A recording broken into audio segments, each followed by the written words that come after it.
The rain came down in heavy sheets, turning the front lawn into a muddy mess. Emma stood frozen on the sidewalk, clutching her newborn daughter tightly beneath her oversized coat, while a diaper bag landed with a loud splash at her feet. Another bag followed. Then a folded baby stroller skidded across the wet grass before stopping against the mailbox. Her mother stood in the doorway with her arms crossed, looking as though she had just completed the most reasonable task in the world. "Make room for your brother's family!" she shouted loud enough for half the neighborhood to hear. "You're only one person with one baby. They need the space more." Curtains twitched all along the street.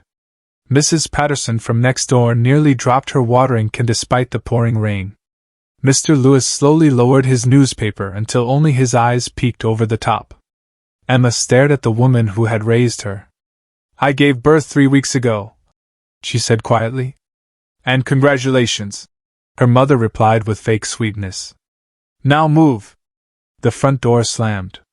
Emma looked down at her sleeping daughter. "I have a feeling," she whispered softly, "this is going to become a very strange day." 2 hours earlier, the morning had started with the smell of pancakes. Emma smiled despite barely sleeping the previous night. Her daughter Lily had decided that 2 o'clock, 3 o'clock, 4 o'clock, and 5 o'clock were all excellent times to discuss life by crying at full volume. Emma didn't mind. She loved every exhausted second. She carried Lily into the kitchen where her mother was making breakfast. "Morning," Emma said. Her mother barely looked up. "The baby's crying woke me." Emma blinked. "She's 3 weeks old." "I know exactly how old she is." Emma decided silence was healthier than arguing before coffee. She quietly started washing dishes instead. That had become her routine. She paid part of the mortgage. She bought groceries. She cooked dinner almost every night. She cleaned bathrooms. She vacuumed. She even folded everyone else's laundry because apparently socks developed legs and escaped whenever her brother was nearby. Speaking of which. Crash! A loud noise echoed upstairs. Emma sighed. Her older brother Ryan stumbled into the kitchen wearing expensive sunglasses indoors and holding a gaming controller. "I think one of the kids broke something." Their mother immediately smiled. "Oh, sweetheart, accidents happen." Emma looked toward the ceiling. "What broke?" Ryan shrugged. "Not sure." Another loud crash answered the question. Their mother laughed. "Boys will be boys." Emma raised an eyebrow. "They're throwing furniture. They're expressing themselves. They're using a chair as a skateboard. They're creative." Emma opened her mouth. Closed it. Opened it again. "No wonder Grandpa always called this house a circus." Her mother frowned. "Don't start." Ryan grinned while stealing 3 pancakes. "I've always been Mom's favorite." Emma laughed. "I noticed sometime around kindergarten." Ryan dramatically bowed. "Some of us are simply gifted." Emma pointed toward the hallway. "Gifted at unemployment? I prefer professionally available." Their mother gasped. "My poor boy is exploring opportunities." Emma nodded. "For 6 years." Ryan ignored her. "I've got big plans." Emma smiled politely. "So does my mailbox. It keeps planning to receive your job applications." Even their mother struggled not to laugh. Ryan dramatically clutched his heart. "You're hilarious." "I know." The front door suddenly burst open. Ryan's wife Melissa entered carrying 6 shopping bags despite insisting they had no money. Behind her charged 5 energetic children like tiny tornadoes wearing sneakers that somehow found every clean surface. One immediately climbed onto the couch. Another opened the refrigerator. The twins began chasing each other with bananas. The youngest somehow appeared inside the pantry. Emma genuinely wondered whether teleportation existed. Melissa smiled brightly. "Good news!" Nobody believed those words anymore. "We're moving in." Emma froze. "I'm sorry." Melissa clapped excitedly. "Isn't it wonderful?" Ryan wrapped an arm around his wife. "Mom agreed last night." Emma slowly turned toward her mother. You forgot to mention this. I didn't forget. You just didn't tell me. I didn't think it concerned you. Emma looked around the kitchen. I live here. Temporarily. I pay bills. Temporarily. I sleep here. Temporarily. Ryan reached into the fruit bowl. We're thinking Lily's room would make a perfect nursery. Emma stared. Lily is currently using that nursery. Melissa smiled. Oh, babies don't remember where they sleep. Emma looked down at her daughter. She literally sleeps there every night. Ryan shrugged. Our youngest deserves his own room. Emma counted silently. 1, 2, 3. Your youngest is 9. He still deserves privacy. Lily is 3 weeks old. Exactly. She won't notice. Emma looked toward the ceiling as if asking the universe whether refunds on relatives were available. Her mother cleared her throat. I've made my decision. Emma suddenly had a terrible feeling. You'll move into the garage. Emma laughed because surely that had been a joke. Nobody else laughed. You mean? The garage. The one without insulation? Fresh air builds character. It has lawn equipment. You'll adjust. It has spiders. They were there first. Ryan tried measuring imaginary furniture with his arms. My sectional couch will fit perfectly where your crib is. Melissa pulled out paint samples. I'm thinking beige. Emma blinked. My daughter still sleeps in that room. Melissa smiled. Not after today. Emma felt something inside her snap. Not loudly. Not dramatically. Just enough. I'm not moving into a garage. Her mother's smile vanished. You don't get a choice. Emma stood straighter despite still holding her baby. I absolutely do. Ryan stepped forward. You know, Mom always knew I was the real son. The kitchen fell oddly quiet. Emma frowned. What does that even mean? Ryan smirked confidently. You heard me. Their mother quickly interrupted. Enough talking. She pointed toward the hallway. Pack your things. Emma stared at her. You'd throw your daughter and granddaughter out? I told you. Her mother's voice became cold. Make room for your brother's family. Emma slowly nodded. No yelling. No crying. No begging. She simply carried Lily upstairs. 20 minutes later she walked back down with everything she could fit into 2 suitcases, a stroller, and several diaper bags. Nobody offered to help. Ryan was already measuring the nursery with a tape measure. Melissa was discussing curtain colors. The children were arguing over which wall would hold a television bigger than the window. Emma reached the front door. Her mother opened it without saying a word. Outside, the rain had started. Emma stepped into it. A gust of wind knocked a small business card from the side pocket of her diaper bag, where it slipped unnoticed beneath a wet hedge near the porch. As she struggled to unfold the stroller with one hand while holding Lily with the other, someone across the street calmly closed a strange silver umbrella that shimmered with faint blue light. A tall, dark-haired man wearing an ordinary gray jacket watched the entire scene with quiet disbelief. He crossed the street with an easy smile. I've lived on Earth for 4 years, he said warmly, and I still can't understand why humans throw away the people who love them the most. Emma looked up, surprised. And who are you? He picked up one of the soaked diaper bags as though it weighed nothing. My name is Cale. He glanced once toward the house, where Ryan was already hanging a "Home Sweet Home" sign crookedly above the front door. Then Cale smiled in a way that was strangely confident. I have a feeling, he said, your family just made the biggest mistake of their lives. Emma hesitated only a moment before accepting Cale's offer. She had no other place to go, and balancing a newborn, 2 suitcases, a stroller, and several bags in the rain wasn't exactly a winning strategy. You don't even know me, she said cautiously.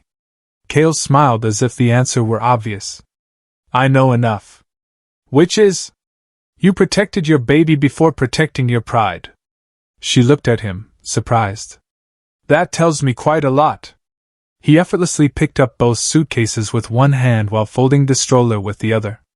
Emma blinked. Do you work out? A little. You lifted both suitcases like they were pillows. I enjoy carrying groceries. She laughed for the first time all day. I've never met anyone who describes lifting cars as carrying groceries. Cale paused for half a second. Cars? You almost picked up my stroller with one finger. Oh. He awkwardly switched hands. Human ergonomics. Emma narrowed her eyes. That explanation somehow raised more questions. Cale lived in a quiet apartment building only 3 streets away. The building looked ordinary except for one strange detail. Every plant growing around it looked unusually healthy, almost glowing with deep green leaves despite the rainy weather. As they entered, Lily stopped crying immediately. Cale looked genuinely pleased. I believe she likes the apartment. Emma laughed.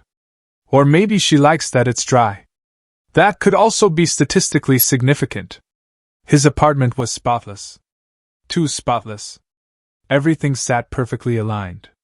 Books formed exact right angles. The chairs were evenly spaced. Even the fruit bowl looked like it had been arranged by an engineer. You live alone? Emma asked. Yes. And no one else ever comes over? How could you tell? She pointed toward the perfectly folded blanket on the couch. No human folds blankets like that voluntarily. Cale looked offended. I spent 12 minutes folding it. Exactly. He nodded thoughtfully. Fair point. While Emma settled Lily into a borrowed bassinet Cale somehow already owned, he disappeared into the kitchen. A minute later he proudly returned carrying a tray. I prepared dessert. Emma looked down. The tray held crackers, orange slices, a bottle of baby lotion, and diaper cream arranged in tiny decorative swirls. She blinked twice. Cale. Yes? Why is diaper cream next to the crackers? I assumed it was a spread. Emma stared for 3 seconds before bursting into uncontrollable laughter. Cale looked confused. I have misunderstood something. You almost served diaper cream as cheese dip. He looked horrified. Oh. He quietly carried the tray back into the kitchen. A few seconds later Emma heard him muttering. Earth cuisine continues to confuse me. Meanwhile, across town, chaos had officially moved into Emma's old house.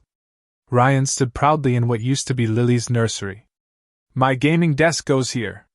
Melissa disagreed. No, my makeup station goes there. The gaming chair. The vanity. The chair. The mirror. Within 30 seconds they were arguing over furniture that hadn't even been moved yet. The children weren't helping. One painted dinosaurs on the hallway wall using permanent markers. Another flushed an entire roll of paper towels down the toilet. The twins attempted to microwave frozen pizza without removing the cardboard box. Smoke alarms screamed. Their mother rushed into the kitchen waving a towel. What happened? One grandson answered proudly. We invented crunchy fire pizza. She looked at the smoking microwave. I see. Ryan casually opened the refrigerator. Mom, we're out of steaks. You ate them yesterday. So buy more. What about vegetables? Ryan looked horrified. I'm trying to stay healthy. Melissa entered carrying shopping bags. I bought decorative pillows. Their mother frowned. I thought you said money was tight. It is. You spent $300 on pillows. They were on sale. They're shaped like pineapples. They're fashionable. By sunset, 3 neighbors had complained. One called about noise. One complained about children throwing tennis balls onto rooftops. One reported someone attempting to barbecue inside the garage. The homeowners association emailed 3 separate warnings before dinner. Emma, on the other hand, experienced the quietest evening she'd had in weeks. Cale cooked dinner. Sort of. He proudly announced he'd learned an authentic Earth recipe from the internet. Emma lifted the lid. Inside the pot floated spaghetti, broccoli, blueberries, and marshmallows. She looked at him. What exactly is this? Fusion cuisine. Between which planets? He smiled proudly. I am still refining the concept. She couldn't stop laughing. I'll order pizza. Excellent. He looked relieved. I was hoping you would. As they waited for delivery, Lily began crying. I'll get her, Emma said. Cale gently held up one finger. Allow me. He approached the bassinet cautiously. Then, in a language Emma had never heard before, he spoke a few soft musical words. The sound resembled gentle chimes carried by the wind. Lily immediately stopped crying. Instead, she smiled. Then giggled. Emma froze. How did you do that? Cale looked equally surprised. I honestly wasn't expecting that. You've known my daughter for 5 hours. Yes. And she already likes you more than half my relatives. I suspect your relatives set a very low standard. She laughed again. You aren't wrong. The following afternoon, Emma's phone rang. Unknown number. She answered carefully. Hello?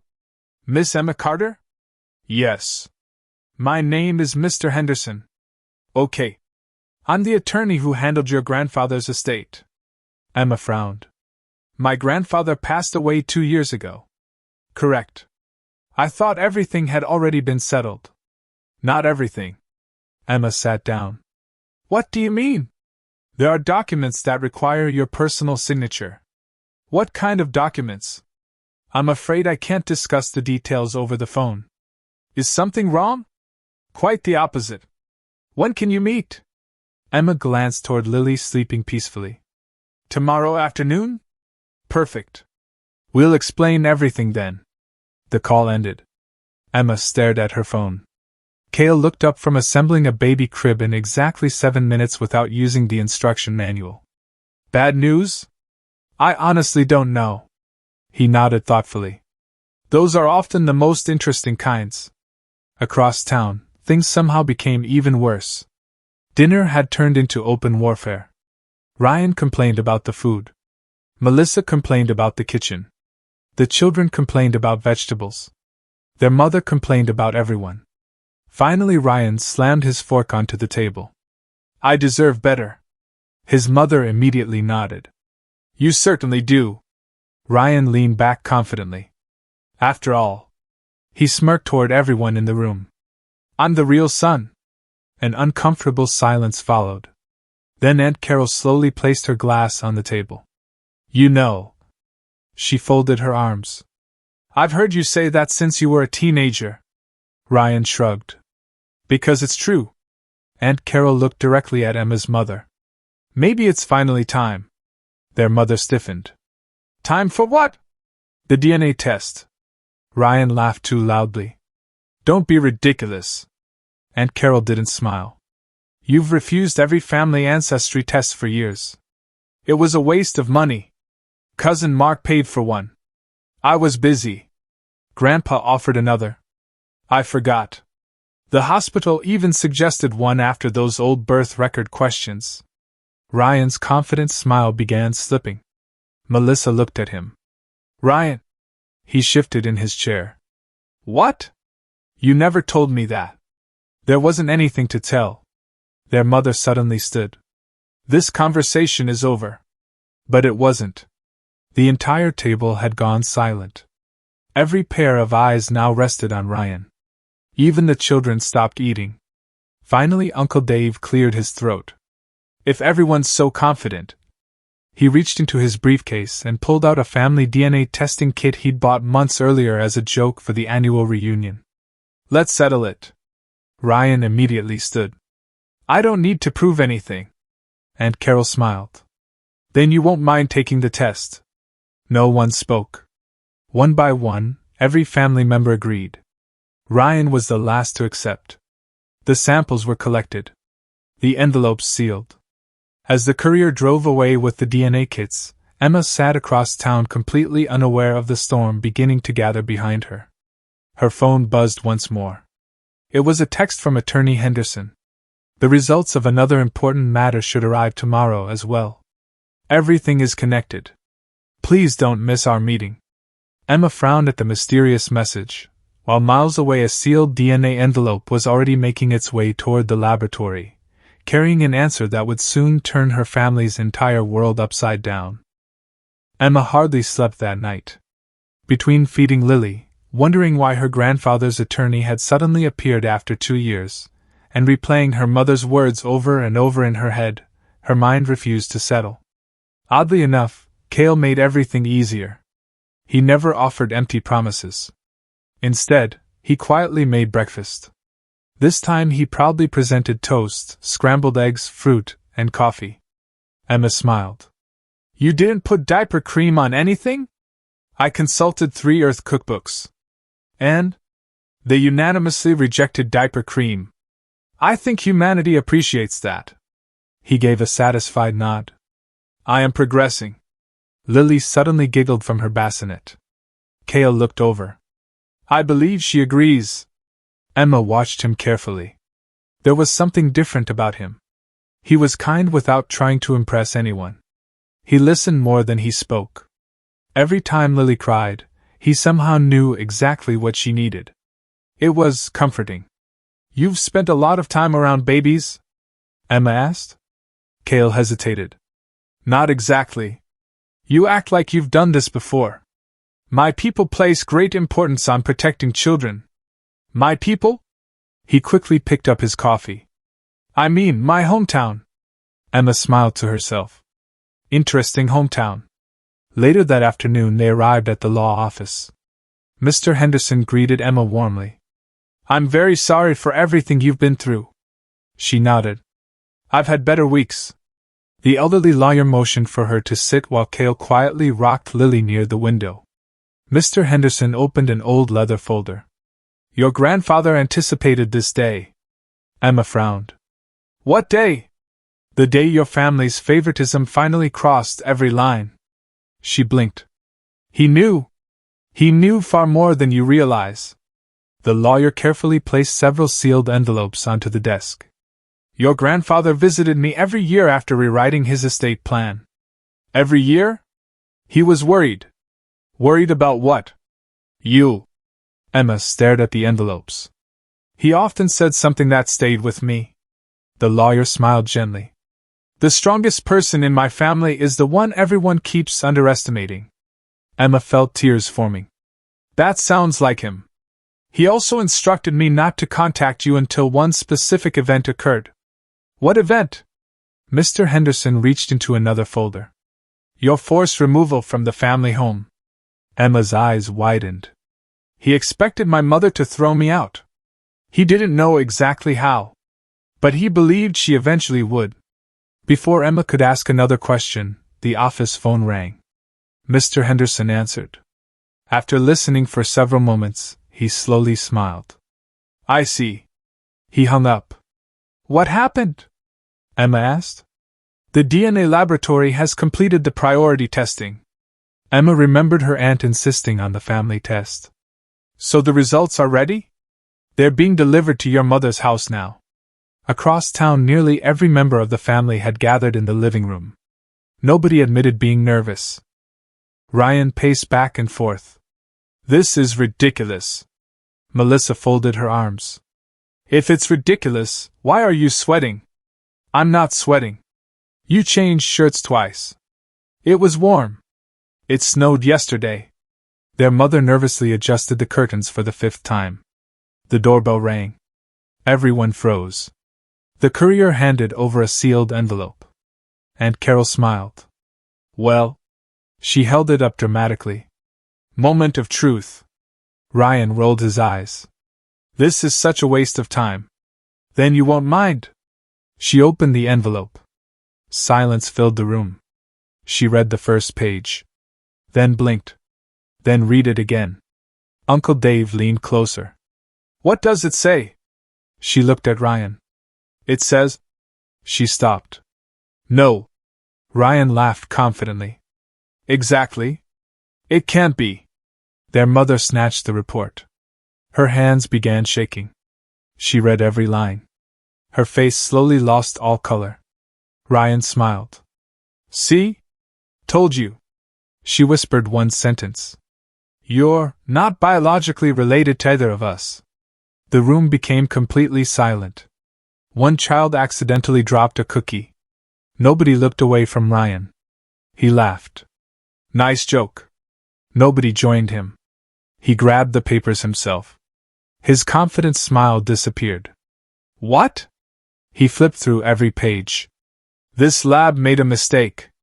Uncle Dave quietly looked over his shoulder.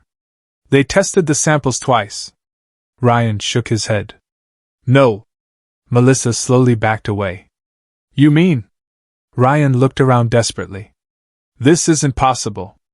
Aunt Carol tried not to laugh. I've waited 20 years to find out why you looked nothing like anybody. Their mother suddenly sat down. I don't understand. Ryan pointed wildly at the report. I'm your son! The report disagreed. His father scratched his chin. Well? He leaned closer. That explains why you can't dance. Ryan glared. Seriously? What? I'm processing. You chose dancing? It was my first thought. Within seconds the room exploded into overlapping arguments. The hospital switched babies. No, they didn't. Someone mixed up the samples. They tested twice. Take another test. I will. Ryan grabbed his car keys. I'm going to a different laboratory. Melissa followed. I want to come. You don't trust me? I trust science more. Even the neighbors noticed the shouting. Mrs. Patterson happened to be watering flowers again. She quietly texted another neighbor. Round 2 has started. Bring snacks. Back at the attorney's office, Emma still knew nothing about the DNA chaos. Mr. Henderson finally slid one large envelope across the desk. This was written in your grandfather's handwriting. She carefully opened it. Inside was a letter. My dear Emma, if you're reading this, then I'm no longer here to tell you these things myself. I watched you spend years giving while others only took. You cleaned. You worked. You sacrificed. You loved this family even when they didn't deserve it. Never mistake kindness for weakness. One day they will. Emma wiped away a tear. The lawyer quietly continued. There is more. He produced a small wooden box. Inside rested an old brass key, a property deed, several bank documents, and a flash drive. Grandfather left recordings. Emma looked confused. Recordings? He documented years of conversations. Why? He wanted proof. Proof of what? The unequal treatment inside your family. Cale gently placed a reassuring hand on her shoulder. She instinctively leaned toward him. The gesture felt surprisingly natural. Mr. Henderson smiled. He also left one final instruction. What was it? Wait until after the DNA results. Emma frowned. Why? Because he believed today's events would reveal everyone's true character. Just then Cale quietly excused himself onto the balcony. Emma noticed he looked unusually serious. She followed him outside. You've been acting strange all morning. I have. You know something. I do. She folded her arms. Are you finally going to tell me why you always seem 5 steps ahead of everyone else? Cale looked up toward the afternoon sky. For my people. He paused. Honesty is considered the highest form of affection. Emma smiled. Then be honest. He took a slow breath. My name really is Cale. I figured. But almost everything else. He looked directly into her eyes. Requires a little more explanation. He reached into his pocket and removed what looked like an ordinary silver coin. He pressed the center. The coin unfolded into a floating sphere of blue light. Tiny stars spun inside it. The air around them shimmered. Emma stared speechlessly. I was hoping to wait longer, he admitted. But after everything you've endured. The glowing sphere projected an image of distant planets, enormous crystal cities, and sleek starships silently crossing galaxies. Cale smiled nervously. I'm not from Earth. Emma blinked once. Twice. Then looked back at the floating stars. You know, she said calmly. This somehow explains the spaghetti with blueberries. He laughed in relief. I was afraid that would be your biggest concern. It definitely made the top 5. She looked back at the impossible projection. So, yes? You're actually an alien. I am. And you've been pretending to be my neighbor. Technically, I became your neighbor while pretending to be human. She couldn't help laughing. I honestly don't know whether to panic or ask what planet invented blueberry spaghetti. For the first time since meeting her, Cale laughed so hard he had to wipe tears from his own eyes. At that exact moment, Mr. Henderson stepped onto the balcony holding one final document. His expression was calm, almost satisfied. I've just received confirmation from the county records office. Emma looked toward him. The elderly lawyer handed her the embossed document. I believe, he said with a warm smile, it's finally time you learned who legally owns your mother's house. Emma looked down at the deed, her heart pounding as she prepared to read the name printed beside the words lawful property owner. Emma stared at the property deed until the words finally sank in. Owner, Emma Carter. She looked up at Mr. Henderson. There has to be a mistake. There isn't. My mother has lived there for years. Your grandfather transferred ownership to you through a protected trust shortly after your grandmother passed away. Emma blinked. Then why didn't anyone know? Because he instructed us to keep it confidential until 2 conditions were met. What conditions? You were forced out of the house. The lawyer smiled knowingly. And your family's true priorities became impossible to deny. He handed her another folder. The deed has now been officially released from the trust. Emma laughed softly in disbelief.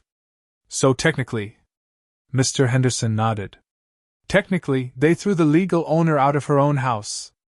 Even Cale couldn't hide a grin. I believe humans call that an unfortunate decision. Emma looked between them. I don't even know what to say. You don't have to say anything, the lawyer replied. The paperwork speaks for itself. The 3 of them drove to the house together. Word had already spread through the neighborhood about Ryan's disastrous DNA results, so nearly every curtain on the street was moving. Mrs. Patterson wasn't even pretending anymore. She sat on her porch with popcorn. Mr. Lewis had unfolded a lawn chair. Someone farther down the block held binoculars. It appears, Cale observed, your neighbors treat family arguments as professional entertainment. Emma sighed. They've had years of practice. Inside the house, another argument was already in progress. Ryan slammed a folder onto the dining table. This second laboratory is wrong too. Melissa folded her arms. So both laboratories are wrong? Exactly. The hospitals are wrong. Yes. The government is wrong. Probably. The scientists are wrong. Definitely. She shook her head. Or. Ryan glared. Don't say it. You're simply not Mom's biological son. Before he could answer, the doorbell rang. Emma entered with Cale and Mr. Henderson. The room instantly became silent. Her mother frowned. Why are you here? Emma answered calmly. I came home. Ryan laughed. You don't live here anymore. Mr. Henderson cleared his throat. Actually. He placed a leather folder on the dining table. She does. Everyone looked confused. The attorney carefully removed the original deed, several certified county documents, and the trust records.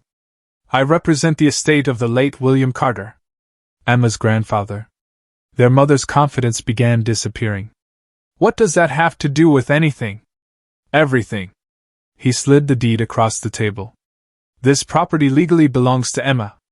Ryan laughed so loudly he nearly choked. Good one. The lawyer remained expressionless. I'm not joking. Ryan picked up the deed. His smile vanished. Melissa leaned over his shoulder. Oh. Their mother grabbed the papers. No. She flipped page after page. No. Another page. No. Mr. Henderson calmly pointed toward the county seal. The transfer was properly recorded. But I inherited this house. No. You must be mistaken. I assure you I am not. She looked desperately at Emma. You knew about this? Emma quietly shook her head. I found out an hour ago. The lawyer opened another envelope. Your father anticipated there might be disagreement. He pressed a button on a small media player. Grandpa's voice filled the room. If you're listening to this recording, then Emma has probably been treated exactly the way I feared. Everyone froze. I watched my granddaughter sacrifice everything for this family. His voice remained calm. I also watched certain people reward selfishness while punishing kindness. Ryan slowly lowered his head. Grandpa continued. If anyone has forced Emma from this home, then congratulations. A short pause followed. You've successfully evicted the legal homeowner. Even Mrs. Patterson, listening through the open window, burst into laughter. The room remained painfully quiet. Their mother suddenly forced a smile. Emma. Her voice became unusually sweet. There must have been a misunderstanding. Ryan immediately joined in. Of course. Melissa nodded enthusiastically. We've always been close. Emma looked at all three of them. Really? Absolutely. Mr. Henderson calmly reached into another folder. I expected that response. He placed a flash drive into the television. Security camera footage appeared. The entire room watched Emma standing in the rain holding Lily. They watched the diaper bags being thrown onto the lawn. They heard the words clearly. Make room for your brother's family. The recording continued. No one helped. No one spoke. Even the children looked uncomfortable. Ryan quietly whispered. Well? Nobody answered him. Emma took a slow breath. I didn't come here to argue. She looked around the room she had cleaned for years. I came because this house deserves peace. Mr. Henderson handed over another document. As legal owner, you have several options. Emma nodded. She looked at her mother. I'm not going to make you homeless today. Hope instantly appeared on everyone's faces. Then Emma finished her sentence. You have 30 days to find another place. Their smiles disappeared. What? Ryan shouted. You heard me. You can't do this. You did. But we're family. She looked at him calmly. Were we? Nobody answered. Cale quietly stepped forward. I believe honesty is appropriate now. He removed the small silver device from his pocket. Blue light spread gently across the room. Everyone stared. Melissa pointed. What is that? Cale smiled. The truth. The device projected Grandpa's recorded journal entries, property records, dates, and family conversations into floating holographic displays. Ryan nearly fell backward. The television is broken. No, Cale replied. Your understanding of reality is. Mrs. Patterson peeked through the window. I knew he was too handsome to be normal. The entire neighborhood erupted into excited whispers. Emma laughed. I suppose now is as good a time as any. She looked toward her family. Cale has something he'd like to tell everyone. Cale politely bowed. Good afternoon. Everyone stared. I am an ambassador from the Astrian Alliance. Silence. Ryan blinked. What? I am not originally from Earth. Melissa fainted dramatically onto the couch. One of the children whispered. Cool. Another asked. Do aliens eat broccoli? Cale smiled. Only when absolutely necessary. Even Emma laughed. Her mother looked completely defeated. Ryan slowly sat down. I spent my whole life believing I was better than Emma. His voice was quieter than anyone had ever heard. I thought I was special because I was the real son. A few days later, additional hospital records finally solved the mystery. Ryan had indeed been accidentally switched with another baby shortly after birth. His biological family had spent decades searching for answers. When they finally met him, they welcomed him warmly. His biological mother hugged him before saying, We've heard you're terrible at dancing. Ryan sighed. Does everyone know? Apparently they did. 1 month later, Emma's house looked completely different. The walls had been repainted. Lily's nursery was peaceful again. Laughter replaced shouting. Neighbors stopped watching the windows because nothing exciting happened anymore. One evening Cale invited Emma onto the back porch. The stars filled the sky. "So," Emma smiled. "So? My people have an unusual marriage tradition. I'm almost afraid to ask." He reached into his pocket. Instead of a ring, he produced a tiny glowing crystal that floated between them like a miniature star. "If you accept..." The crystal slowly formed a delicate silver ring around itself. "Our worlds become one family." Emma looked at him with tears in her eyes. "You managed to make an alien proposal sound incredibly romantic." "I practiced." "How many times?" 112. She laughed. "Only 112? I was nervous." Lily suddenly clapped her tiny hands and giggled. Emma smiled. "I think that's her vote." She took the floating ring. "Yes." Cale's smile was brighter than the crystal itself. Months later, the neighborhood hosted its annual summer barbecue. Ryan attended with his newly discovered biological family. Emma arrived with Lily and Cale. Everyone laughed together over the unbelievable chain of events that had rewritten so many lives. Mrs. Patterson stood to make a toast. "I've lived on this street for 30 years. She raised her glass.